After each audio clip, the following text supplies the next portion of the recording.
welcome to the Hallmarkies podcast, and we are here for another episode of our romance reading wrap up where we talk about books because we do more than watch movies on this podcast. It's very fun. And every month we like to talk about, we pick one book that we focus on, and then we also share all the other stuff that we're reading. It's really fun.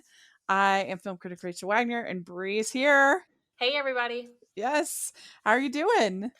I'm good. I can't believe the end of July is here. I We have know. August and then it will be fall, fall harvest time. Let's do I it.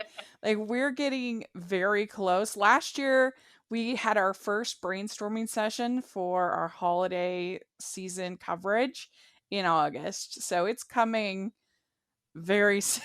Yeah. Oh my gosh, we're that much. I Yeah. have the Hallmarks countdown to Christmas calendar saved on my screen now, and it's 3 months. Well, it was 3 months a Yeah. couple of days ago. It might be shorter, but yeah, Yeah. I'm we're so close. And we start our previews at the beginning of October. So Oh my yeah. gosh. Whew, Oh my deep breaths. gosh. It's gonna be good. But yeah, you had a good June then? I mean good July then? I did. I mean, it was Christmas in July, and I'll be honest, I Mhm. did not take part like I planned to, but that Yeah. I think it's good. I don't need to overdo it. It just builds the anticipation for when Christmas Mhm. actually comes. But yeah, it was a good July. How was yours? Yeah, well, I got to go and go to Oceanside, California, and go to the beach, which is my happy place. So that Yeah. was really great. So I got to, I should have saved beach read to actually read on the beach, but nevertheless, I got to do some beach reading, and I just had a great time and got to meet up with friends, and it was really great.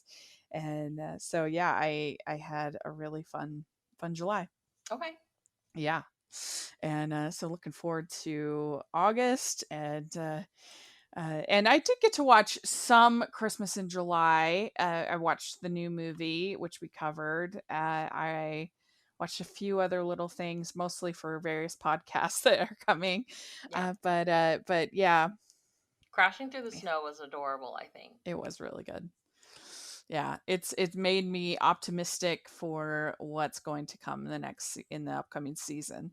So it did a good job with that. I know. Yeah. Yeah. We are going to be talking about a Christmas in July book today. We are talking about Christmas in Bayberry by Jennifer Faye. This is a Hallmark publishing book as our main topic, and it's the summary is that Kate Taylor knows what she wants in life: to one day run her family's candle business, which is at the heart of the close knit community of Bayberry, Vermont. But the company isn't doing well. Wesley Adams is on the fast track to an assistant vice president at his financial firm in Manhattan. Before the promotion is announced, he's sent to this small town from his past to do an analysis of the candle company. He doesn't expect to bump into his childhood crush, Kate, and when he does, sparks fly. As he spends time in Bayberry, he falls for the town's Christmas traditions and for her. But he has a responsibility to submit an honest report. Will it extinguish Kate's dreams, along with the chance they have for a future together? So that is our summary. Mm-hmm. Mm-hmm. uh, so Brie, overall, what did you think about this book? Overall, Oh my gosh. Overall, I mean, I saw your notes and I was like, yes. Okay, so here's my thing. So I was thinking a lot about this book this morning. Um, it just okay. So here's my thoughts. Like, I kind of was questioning. Okay, us as viewers and consumers of Hallmark, had we at some point, really put out there this is what we want, right? And so this becomes the product that we're getting. And I was questioning, did we at one point put ourselves in a box? Because I'm not gonna lie, I hate to say kind of copy and paste, but that's how this book felt, right? And Yeah. I'm the main one to say, like, yes, like there are some story romance like an entire genre gets a bad rap for like predictability, and I'll be the first one to say, like, any genre that you read a lot of becomes predictable if you read it enough, just because you've Mhm. learned how to read it. But like this book, I was like, if you watched enough Hallmark movies, you literally change the location, change the characters' names, change the project that they're working on, and you've seen this movie 100 times. You've already read the book. And I was like, I feel kind of cheated, but at the same time, did we at some point, you know, go super hard and say, this is what we want to see and that's what we're getting? And I was like really struggling with that, like that thought. And Yeah. I was like, baby, it felt really I was thinking of it in the aspects of, like, it feels like a fantasy. Like you're in this small town. You like the main character, the heroes come from the big city to the small town, and it's safe. And he represents change, and that's not what anybody wants. And it's like a threat to him. And I guess I'm just like, but who, having read like Cara Dad Pinero's book, when we interviewed her, like I think what Mhm. last month, I'm like, would her characters live in Bayberry? I don't necessarily feel like they would have, right? And I'm like, I'm glad that we read that one. Even like Terry Wilson's new book, Once Upon a Royal Summer, they just feel so fresh and like a new direction for Hallmark Publishing. And that's what I want to see. I don't really want to see any more. Like Yeah. I like Bayberry for the element of fantasy, like living in this small, safe town or whatever. But yeah, I mean, I'm like, we have to do better with these storylines. Like, it was kind of a slog to get through because it's like, I have seen this so many times. Sorry to start it N- off with a rant. No. You go. No, we keep it real on this podcast, so I appreciate it. Yeah, no, this was very basic. I think that if you are looking for this kind of story, it's fine. Like there's nothing wrong with it per se, but it was just very check the check. And Yes, you're right. We have yes, seen this yes. so many times, not just in Hallmark movies, but in these kinds of books. Yeah. And it would be nice if I don't know, like for instance, something like the Christmas Company with that Elise Murray did, where there's the sort of the element of the Christmas Carol restaging kind of a thing, or and that kind of adds like a little bit of it's like a little bit different, that's part of the reason why she's so attached to it, or a Royal Christmas Wish, also from Hallmark Publishing, where this by Lizzie Shane, she wakes up in an altered dimension where she's married to the prince. Like that's kind of clever and Yeah. different and Yeah. fun, and so there are things coming from Hallmark Publishing that are a little bit. I'd even say the evergreen movies slash books have like a similar dynamic, Yeah. but there's like a sort of a weirdness to them that like Yeah. Yeah. that there's a sort of almost a lore to evergreen, and like it's magic, quote unquote, There's that that like magical realism in it. yeah, Yeah. yeah. Yeah. That I think makes it like a little bit better than this, that there's you're supposed to buy that this is a real place. And I grew up in a very small town called Middletown, Maryland, and I'm sorry, this is just not the way that it is. Like, yes, if you want to sell it as a fantasy, and that's what Hallmark does, that's fine. But I don't know. I feel like there's ways to do it and make it more interesting. Like even something like Country Wedding, where there's a novelization of that. Like I just feel like with him being a country music singer, and like his his fiance and their past, and his parents having been killed, like there's just like a little bit more there Yeah. Yeah. than this. And uh and I think the best part of the book was sort of the backstory about how they had both had kind of suffering as a kid, and they had kind of just missed each other, and that gave it like a little bit of depth to their characters that I thought worked. But there's no denying that this is it's just very basic. And if you want to read something where you there's something that's there is something that's comforting sometimes about reading something that's basic, Yeah. that you know That's exactly what you're going to familiar. get, Yeah. and Yeah. that and that's good. So I certainly wouldn't say this is a horrible book by any means. I just I just think that there's other choices that are maybe a little bit better.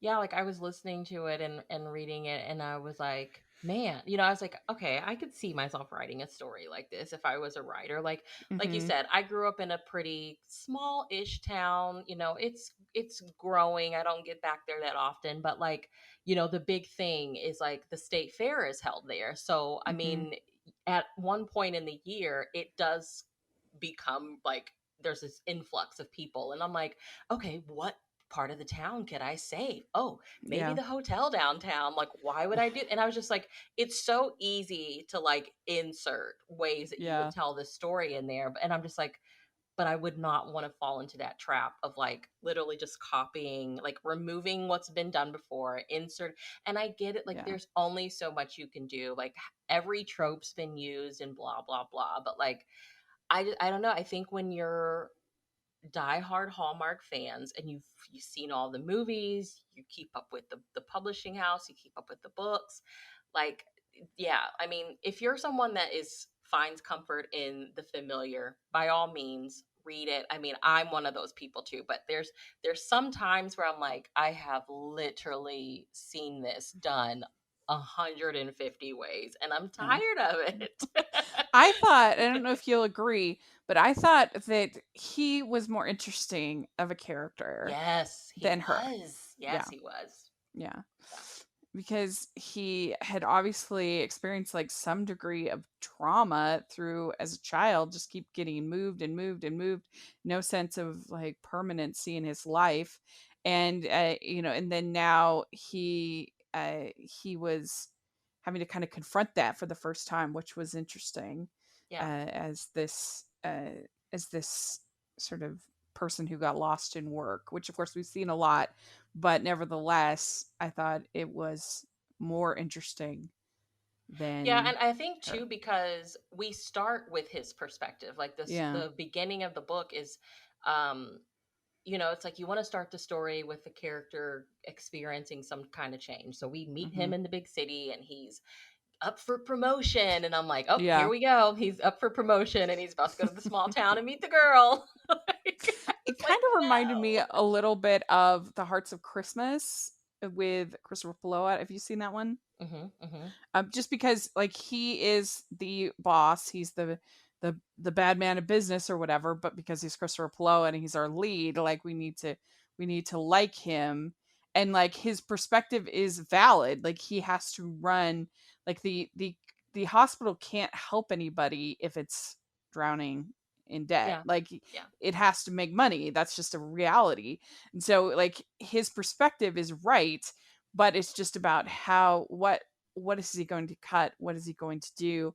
And so that makes it, I think, better than the typical just evil man of business, perfect save the store kind of a story. Yeah. And I And think I think what that I he liked was about kind of like Wes, that. yeah, what I liked about Wes was that, well, I will say this. It was really there was a lot of repetitiveness. Like, we're constantly Yeah. reminded that he's going back to New York City. We're constantly reminded that she wants to save the candle store, which I feel like was a little much. I feel like a lot of times in the movies, what I love about them is that you kind of get that's introduced to you, and then you get so caught up in them getting to know each other and like going out and exploring the town or whatever the storyline has, that you forget a little bit that that's what he's there for, but literally, like, it felt like Yeah. at the end of every chapter we're reminded, and I'm like, I get it. But like, Wes never steers away from, hey, this is like, I came to do a job. Like, I did like that part about him. Yeah. Yeah. No, it's true. And he's like, I have to give an honest report of what. That's why the ending didn't quite work for me, like the conflict, Hmm. because I mean it's just one of those things that if they just had a conversation, like 5 seconds, she would realize what he's doing, but she's gets all upset and everything like that, and you're like, this is a person that you want to be with. You think that you would give them a second to before judging them, condemning them, you Yeah. know you would talk it out and figure out what, and that he has to be honest about what's going on. So it's I don't know, the ending didn't quite work for me, Yeah. but I think that the food scenes really worked. They were very well done. She did a good job, I Yeah. thought, with that. The beef stew, it made me crave beef Oh stew. yeah, me too. That's like one recipe that I cannot master. I cannot make beef stew the way that I want it to save my life. And I was like, oh my gosh, this sounds so good. Yeah. My And thing with Kate was like, and he kind of had to. I think it was him that told her, like, she wants to save this company, and I get it, but like, you're also not really a good businesswoman, and he's kind of yeah. trying to guide you in the right direction. Like, hey, there's all these town events. Yes, I get it. Historically, the candle business has always funded them, but you can't afford to do that. And she's like, well, it's tradition. And I'm like, you're trying to run a business. Like, Yeah. Exactly. Yeah, that it's not a charity, it's a business. yeah, And like if the business is thriving and doing well, it can help more people. So by stalling, you're just hurting the town in the end. Because if everybody gets fired, that's the worst thing that could happen if things go under. yeah. So, yeah, I agree.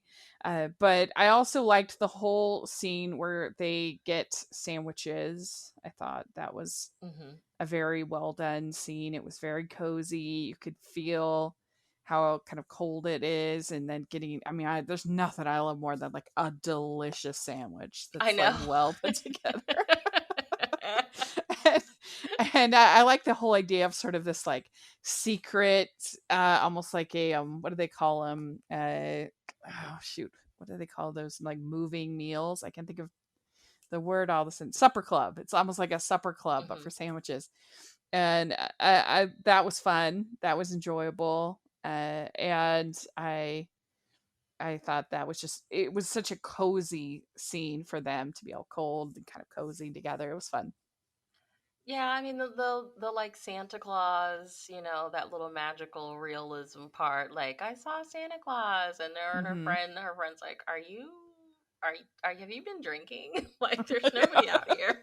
I thought that was cute. I mean, I liked the grandma, not the grandma, the aunt, and like the Hmm. budding relationship with the aunt that she was having going on, and the storyline with the aunt, like, stepping up and taking care of her and stuff like that. Like, it had some elements that I think was interesting. And I mean, I am really interested because I know that here in America, it's very real. There are small towns all over the place where, yeah, you have like one company that is responsible for the livelihood of a lot of people. Hmm. Um, but I don't know. It was like, this one, it just felt like it was too much. I'm like, like, Yeah. I don't know. It was almost so over the top that it was kind of unbelievable for me. Yeah, it was very perfect. Like Bayberry evidently is the best place in the world to live. Yeah. Like it was. Why does anyone move from Bayberry? I have no idea. Right. It And was oh like my the gosh. beginning. It was like the beginning of WandaVision before like things get Yeah. evil. Like And oh my gosh, I mean, he lives in New York. He doesn't have a Christmas tree and he's overworked. And I'm like, here Yeah. we go. I'm like, Hallmark is from Kansas City, Missouri, as far as I know. Like, Yeah. it's a city. What is Yeah. the deal? Cut city people some slack. Oh my gosh. I'm kind of Yeah. tired of that. Well, my rule is that you can't be a good person in the city for in a Hallmark movie unless you run a parade or Yes. or a window designer. That's the only, and certainly nobody in finance. I mean, there is Right. not a good person in finance Or if you're a anywhere. journalist, you're going to sweep in and write a bad Yeah, story about that's our right. town. That's And right. listeners, there's no shade. Rachel and I are both from small towns. It boggles my mind how villainized the city is in these Yeah. books. I'm like, Because the "Oh my interest gosh." yeah, because the interesting about the city, and I have to say I've never like lived in a big city. The closest is I lived in Indianapolis for a little while. That the closest I would have been. But the thing is, even just from visiting and my general what I've gathered is that the communities within a city Yes, can basically still. become a small town, Yeah. whether it's your where you buy your fruit or where you like to go for your coffee, or whatever it might be, becomes basically the same as a small town, if not more so. Yeah. Yeah. Yeah, I have for our podcast, I've like Googled like what are they looking for the different series, and there is a series that really focuses on small town, but it says like we will take stories set in a big city if you're able to create a sense of community. So Community, like, yeah. maybe it's a specific area of the city, or like, I don't know, a boys and girls club, a coffee shop, something like that. Hmm. There's like you can still do these same things in areas that have more people. Just it Yeah. just feels very safe, I guess, to do it this way. Like, golly. And So there's this whole plot in this book where they are giving out Christmas food boxes, and they give out the boxes to everybody in town. Everyone gets a box everybody because they gets a don't box. they don't want to shame the people that truly need it. So the solution is just give one to everybody. And I feel like that's an interesting idea in theory, but in actuality, I think it's a waste of resources. I Uh, do too. because I do the too. people the people that need the boxes, and the people that don't need the boxes don't need them. And so it just that we all have experiences where we have to swallow our pride and have to ask for help, and Yeah. that's actually usually a good experience.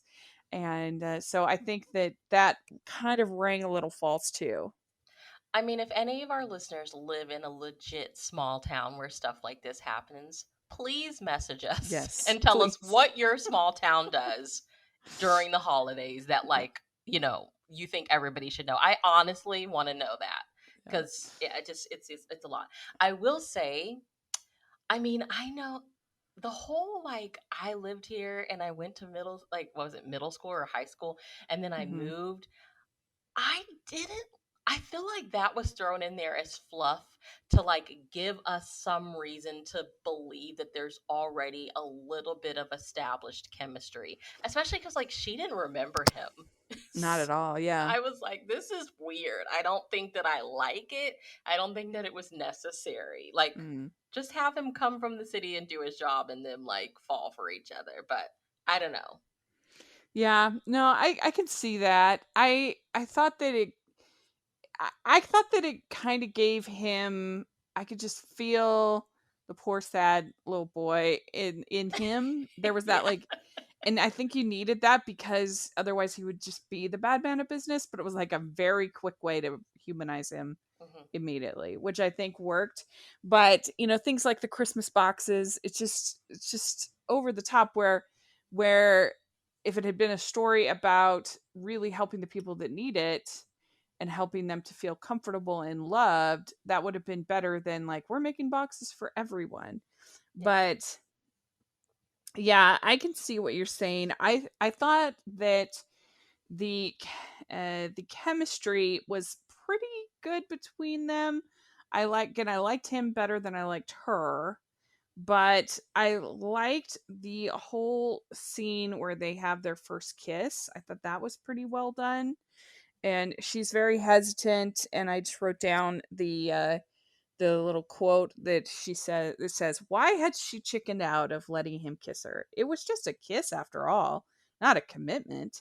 A kiss she could remember for the rest of her life, a moment's treasure." But What made you like him more than her?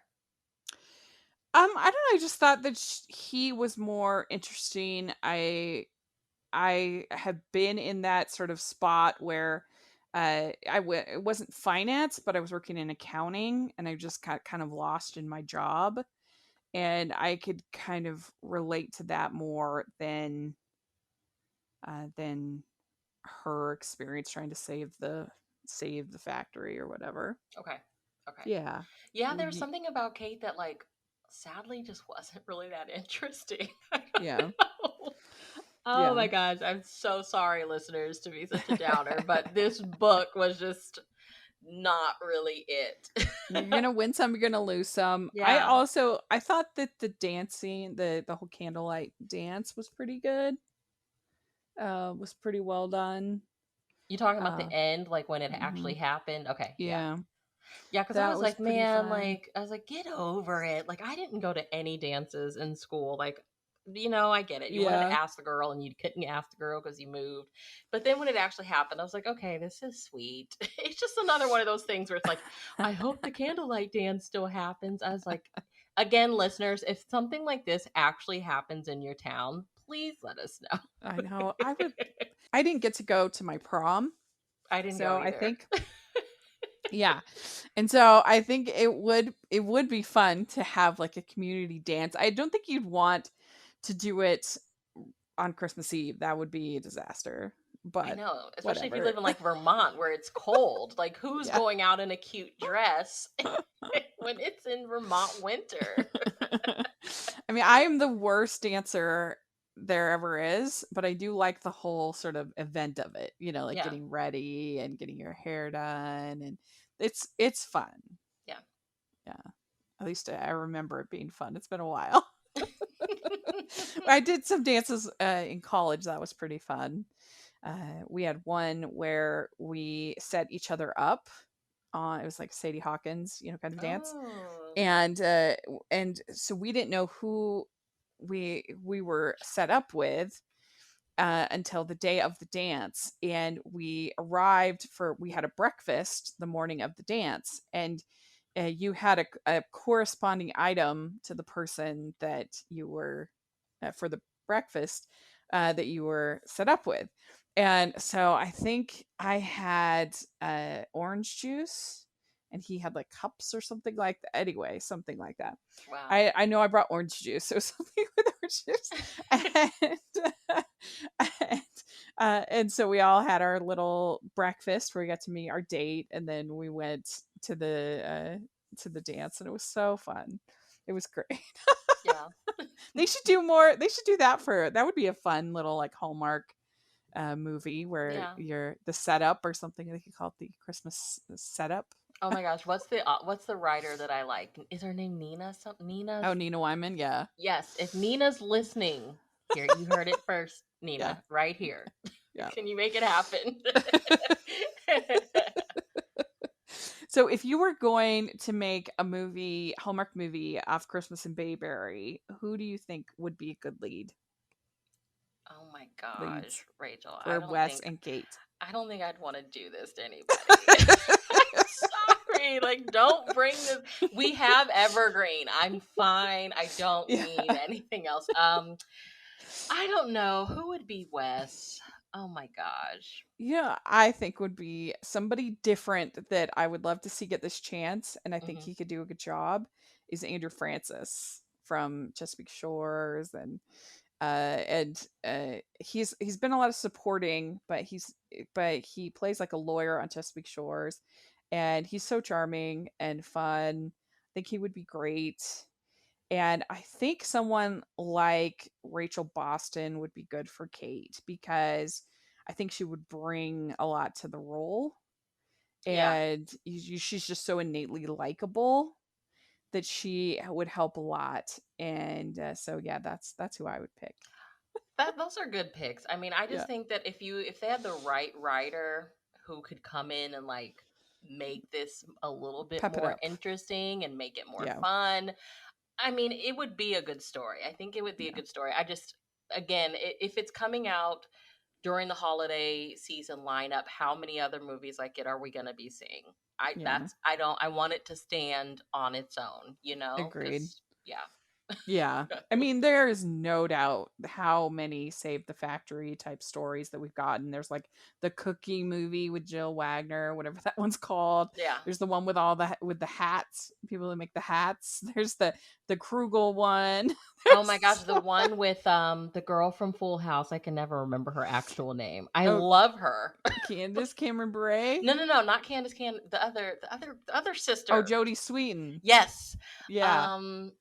I think hers was like a candy cane factory Oh or maybe a yeah. cookie factory. I was Yeah. like, I Where mean, like the idea of making chocolates is like an affront. How dare someone suggest that you make yes. chocolates? Yes. Yeah, There's a lot. There are a yeah. lot. There's so many. Well, there we go. So that is Christmas in Bayberry. I think I will give it 2.5 out of I 5 did too. crowns. I did too. I think you're being a little generous there. I think it's actually a 2, but Yeah. you reminded me of the good points, so maybe I'll bump it up a 0.5, but no more than And that. this obviously has no spice level, Yeah. as is the case with all the Hallmark books. So, all right, and the trope time for this one is second chance romance, childhood friends to lovers, workplace romance, and small town romance. Big city Mhm. bad.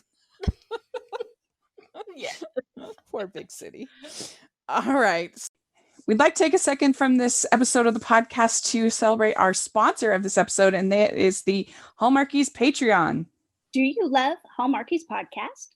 Do you want an inside scoop into what happens on the podcast? Do you want early access to episodes and loads of cool perks? Now is the time to become a patron of Hallmarkies podcast. By becoming a patron, you get to access our patron Facebook group. You can request episodes or even be a guest on the podcast. And most importantly, any patron can join our monthly movie watch-alongs with stars like Paul Campbell, Natalie Hall, and more. It's as low as $2 a month to join in and become a special part of the Hallmarkies family. Please consider, and we will love you forever. Go to patreon.com/Hallmarkies. That's patreon.com/Hallmarkies.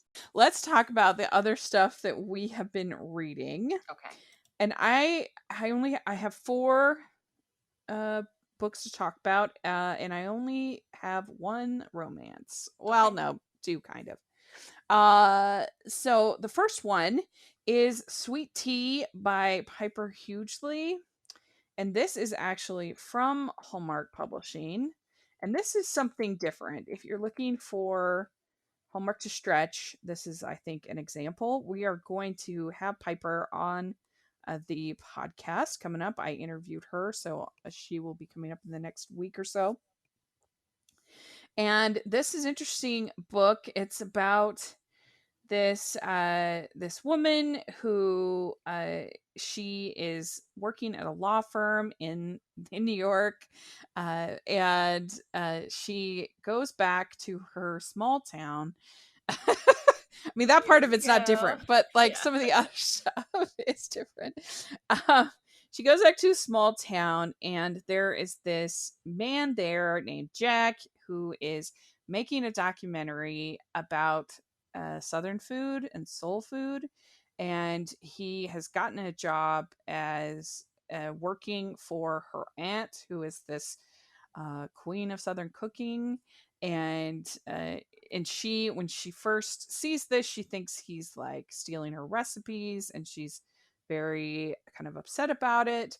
But then as they get to know each other, they start to see more each other's perspective, and it has a lot of things that you don't typically see in a a Hallmark book, like the fact that basically the firm that she works for hired her because the client wanted a black lawyer, and so they are giving her this promotion even though she deserves the promotion. They're only giving it to her because of this sort of superficial reason, and that, obviously that's not right. And so, they're kind of racist, and so there's sort of a element to that's a little bit different. Hmm. And then also Jack is a white character, Piper Althea, excuse me, Althea is a black character, so their romance is a little bit different Did you read from like an e-art copy? nope, it's out. It's you can purchase it. Oh wow. Um Okay. Yeah. yeah.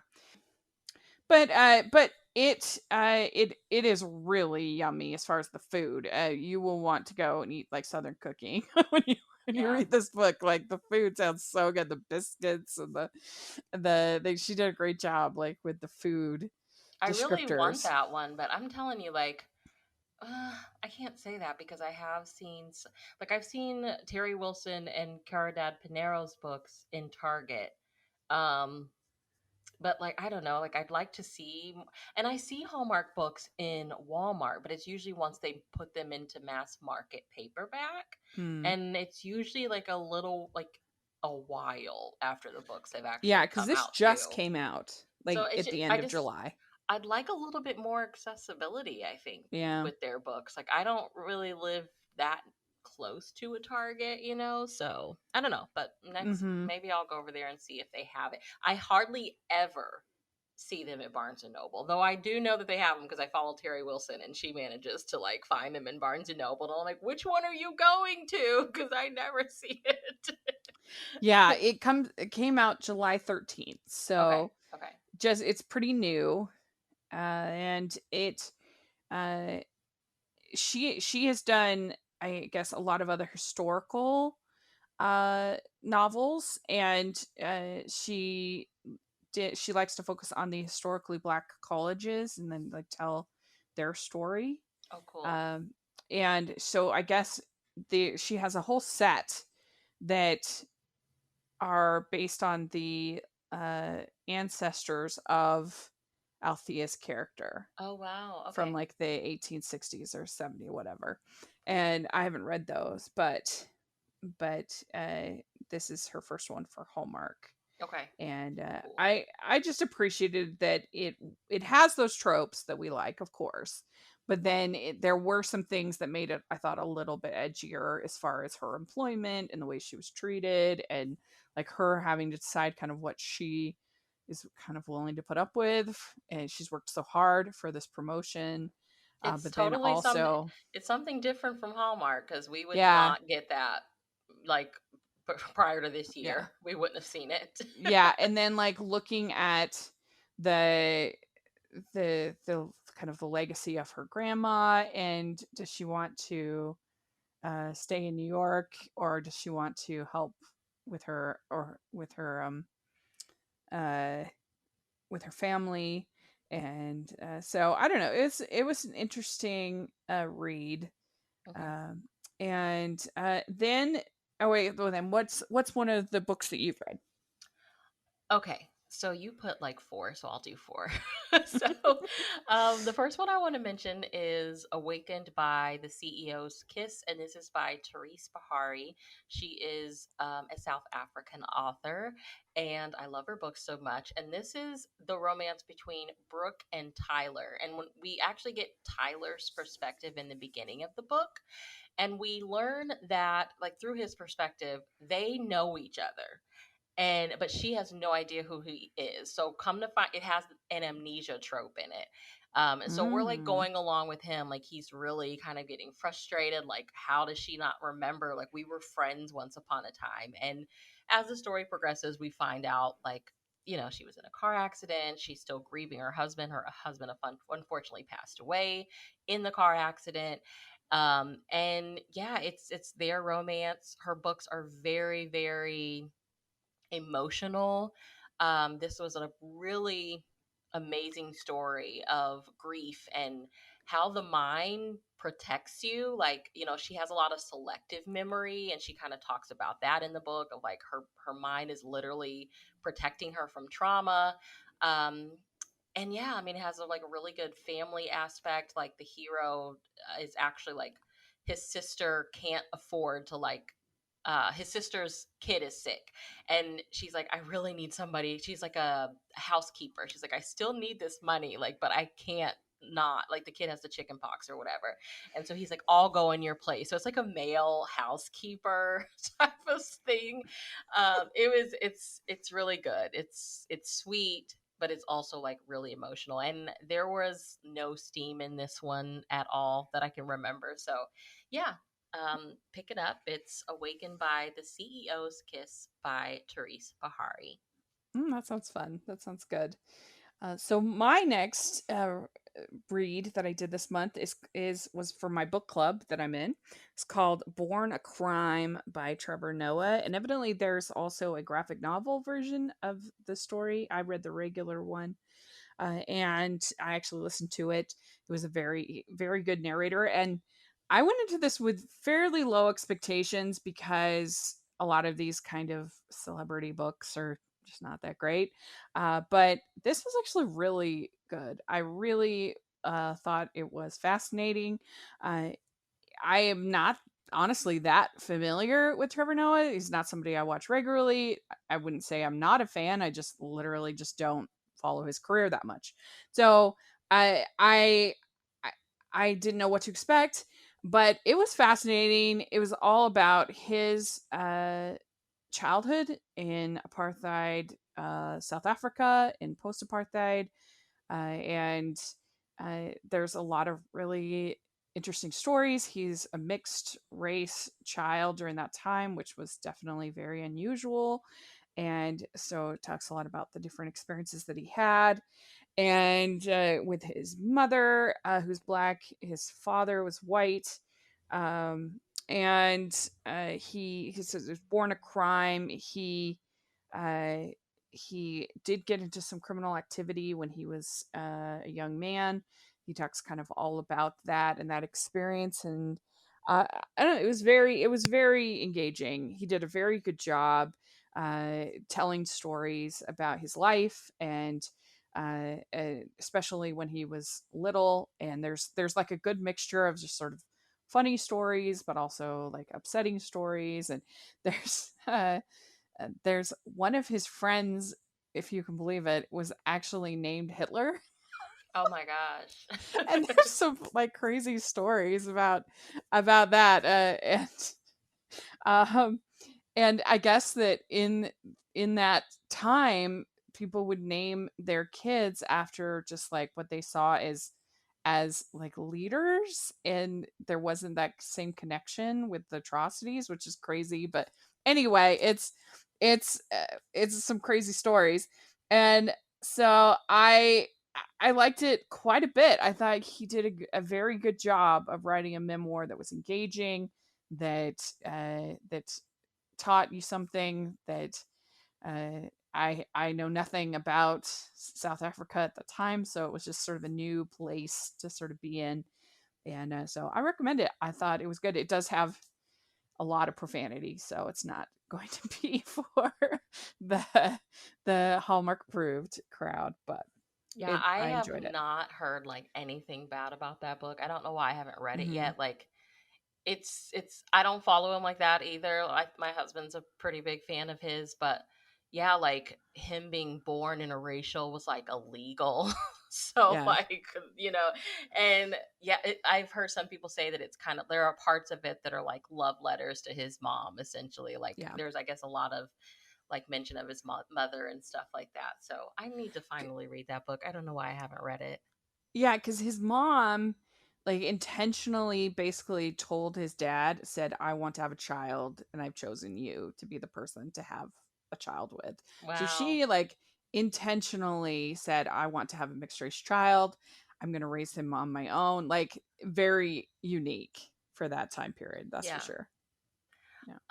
Okay. My next one was Redemption on Rivers Ranch by Kathy Douglas, which I feel like if you do enjoy Hallmark, you would enjoy this one. So I'm totally blanking on the main characters' names. However, it's like childhood friends to lovers essentially. The main character, the female, is a single mom. She's recently went through a divorce, and she goes to her aunt's ranch. Her aunt isn't there, but it's like, I know I need to go clear my head. Like, she gets divorced and her husband quickly like remarries and has a new kid and like new family, and he's just not really paying attention to their kids, like not showing up like he used to, stuff like that. And when she gets back, I remember his name is Carson. The hero's name is Carson. And he's kind of like the town loner because his dad actually murdered someone years ago.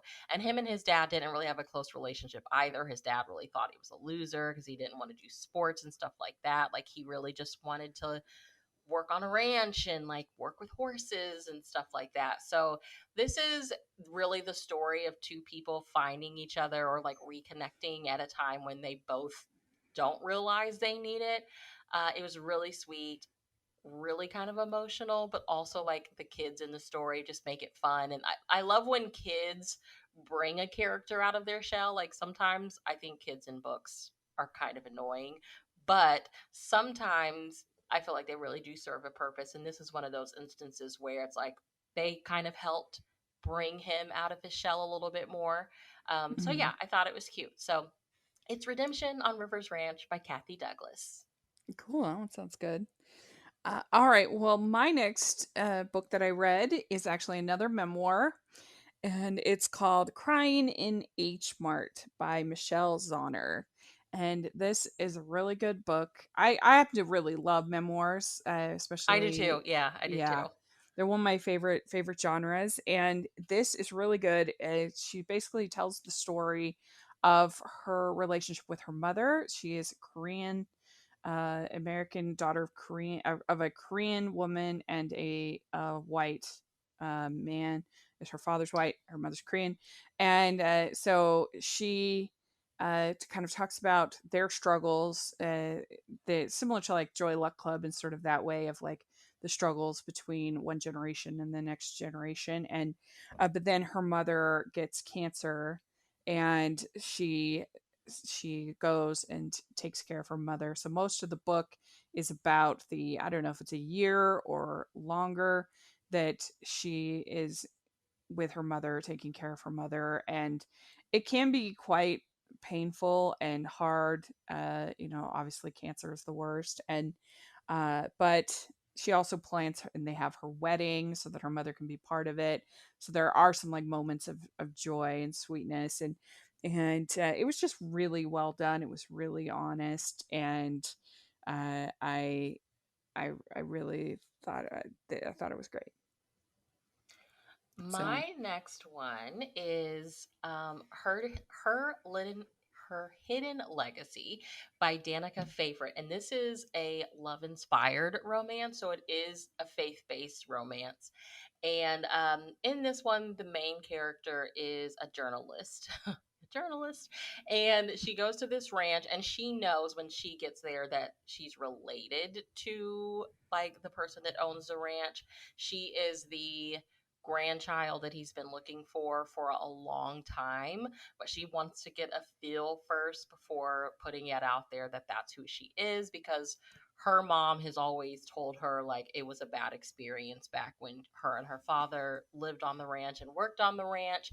And it's real, it's like the story of like, okay, this is what I've always been told, but that's not what I'm seeing. Like, these people are very nice, they're very welcoming, they're very loving. It's all about community and taking care of one another, and a lot about forgiveness. And I mean, it wasn't preachy at all. The main character, like the family, like goes to church and stuff like that, and she definitely struggles with that at first. Like, oh, I don't know, how like I've just had some bad experiences with this before. But it's her romance with there's a single dad on the ranch, and one of the members of the community um goes to, does she go?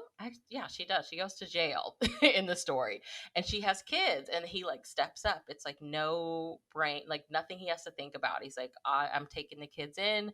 We don't want them to get separated.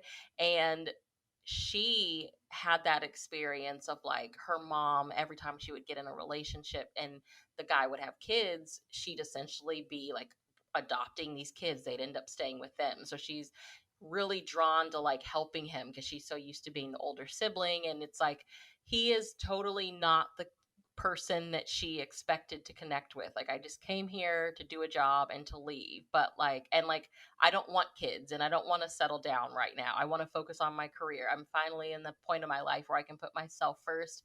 I don't have to help someone.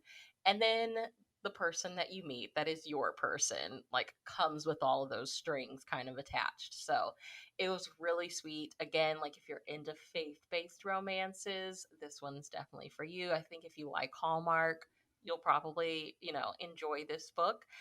So yeah, it's Her Hidden Legacy by Danica Favorite. Cool. That sounds good. Well, the last book that I read this month is a book that's called The Seat Filler by Soraya Wilson. And this started out really fun. I was really enjoying it. It's about this girl who ends up getting a job being a seat filler at the Academy Awards. And I don't know if you know that, like, they have people come and sit in the seats so that it looks full when somebody goes up to get their awards and stuff. So there's seat fillers, and Oh so that wow. everything, yeah. I want that job. I know. And so she ends up like chatting it up with this actor who won an award, and they become kind of friends and have this meet cute. And so I was really enjoying that part of it, but then it gets kind of weird.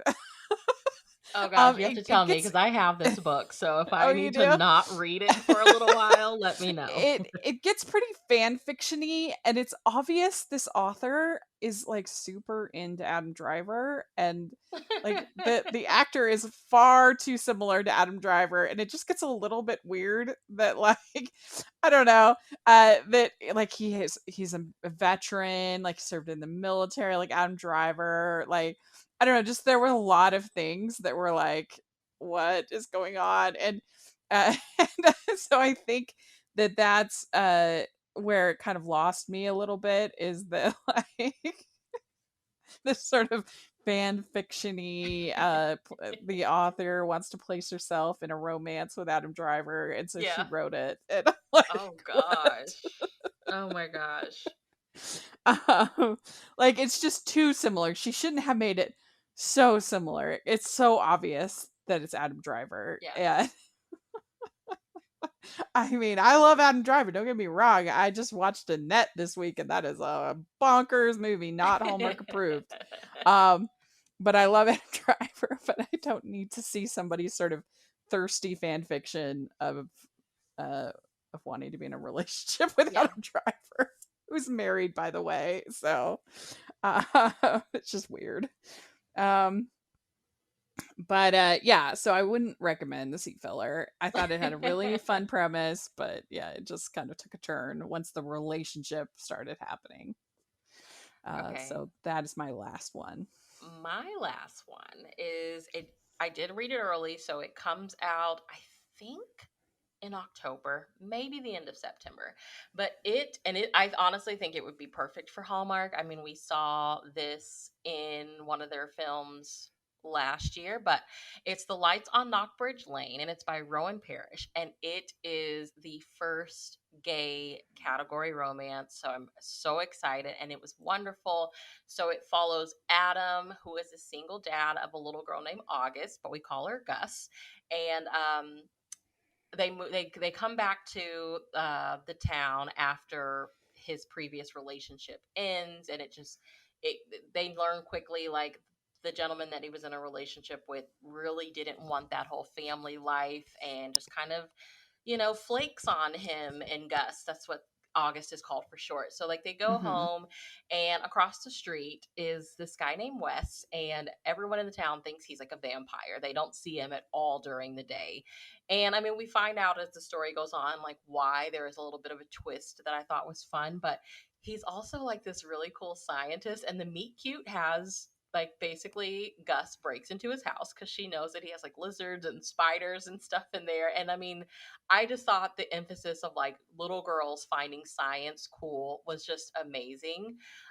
But it's their romance. So Adam, like the one thing Gus wants for Christmas is to have a house that has more lights than like anybody else's in the world. So it, here he is, this single dad, like trying to make, his little girl happy. Like, okay, let's get on social media and just be like, hey, if anybody has any spare lights, bring them over. And I was like, oh, this is cute. I like this, like Yeah. this different kind of project that we have going on. But yeah, I mean, and again, with a kid in the romance, it's her that really helps bring Wes out of his like really reclusive kind of way of being. And it was adorable. So yeah, that's The Lights on Knockbridge Lane by Rowan Parrish. It comes out, I think, in October. So like perfect for Christmas reading. So make sure you have a lookout for it and add it to your Christmas TBRs, guys. It's so good. Is that really it's really the first, huh? It is the first gay category romance, yes. Wow, that's crazy. I can't believe that. Like, right. Yeah, wow. Oh, good. That's great. That sounds great. So out of your 4 books, which one would you most recommend? Your favorite? Oh, this is hard because those were all so good. This is hard. You know what, though? I loved all of them, but I'm going to say the one that really took me by surprise was Her Hidden Legacy by Danica Favorite. Just because, I'm always nervous when I go into novels knowing that they're faith-based. I'm like apprehensive because I'm like, don't be too preachy on me. But I thought it was good. I thought it was wonderful. So, yeah. Very good. I think it's tough between Born a Crime or Crying in H Mart, but I think I would go with Crying in H Mart just because I related to it like a little bit more just as a woman, and they're both really good. Yeah. But yeah, you should definitely check those out. So I'm so antsy for a memoir, so that's definitely coming up. I need to read one. So then we have our next book in August. We decided to do a summer book, and we are going to do The Summer Seekers by Sarah Morgan. So that is going to be a lot of fun. Read it with us. Let's round out the summer with a bang. I don't know how much romance it's going to be because I know it's like a road trip book with, I think, like 2, maybe like 3 women friends, and they're older. So like, I'm really excited about that. So I think it'll be a lot of fun. Yeah, that'll be great. Well, if you have any suggestions we could talk about, let us know in the comments. Also, what you have been reading. We'd love to hear your lists. And we're both on Goodreads, so you can check us out on there. And we'll have all that information in the description.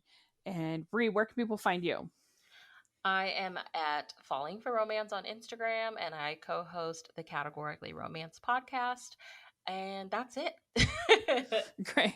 And you can find me at Rachel's Reviews, all of our social media, iTunes, YouTube, and on Rotten Tomatoes. So please take a look at all of that. And then also make sure you're following the podcast at Hallmarkies Pod and Hallmarkies Podcast, all of our social media. And if you're listening on iTunes, please leave us your ratings and reviews. It really helps us out so much. And if you are listening on YouTube, please give this video a thumbs up and subscribe to the channel. We appreciate that so much. We also have our merch store, which has lots of fun Hallmark-inspired designs. Take a look at that. And we have our patron group, which is a lot of fun. And we have a lot of writers who come on for our watch-along. So if you want to learn more about writing, we just had Rick Garman on this month as our watch-along. He was awesome. So it's very cheap to support the Patreon, and we certainly appreciate it so much. So please take a look at that. And thanks so much, and we'll talk next month. Bye everyone. Everybody. Bye.